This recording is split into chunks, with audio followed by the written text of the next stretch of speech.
I was a Black Hawk crew chief, so I used to fly around the city. And as we'd fly around the city, I'd look down and I'd see in the city dump area, which is on the northeast side of the city, I see a bunch of kids going through the garbage there. And so that stuck in my mind. These kids all going through the garbage trying to, find food, and they're even building little shelters out there out of the trash. Exposure. I stayed in Baghdad for 15 months with the Army, and then I was able to return in 2006, and I was there for 3 years. I was working for the United States State Department at that time, and as I'd also go throughout the city, I see these same children.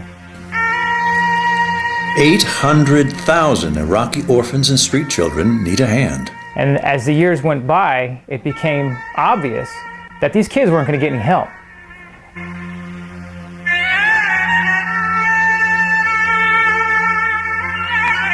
Life as a child in Iraq after losing your father and your mother is extremely difficult.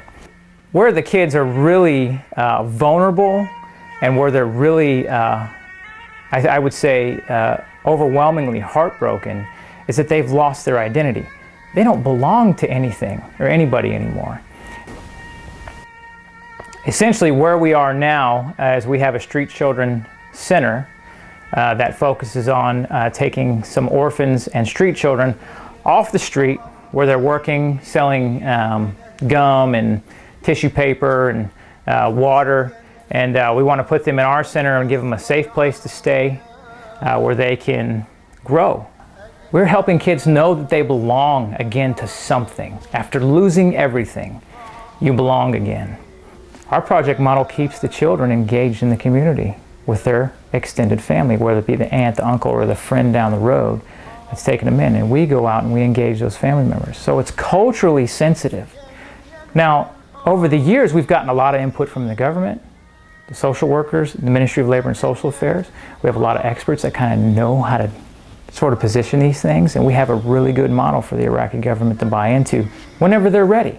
What we're trying to do is shore up our center, make sure that it's funded, that we can keep it going, that we can keep it running as smoothly as we are now. We've been hand to mouth for the last 2 years. I mean, just raising the funds to keep the doors open has been a great struggle for us. You can help. You can help.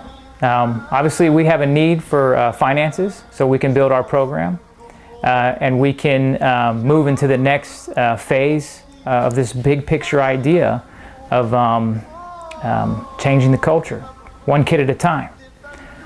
Please mobilize your surge of love for the children of Iraq.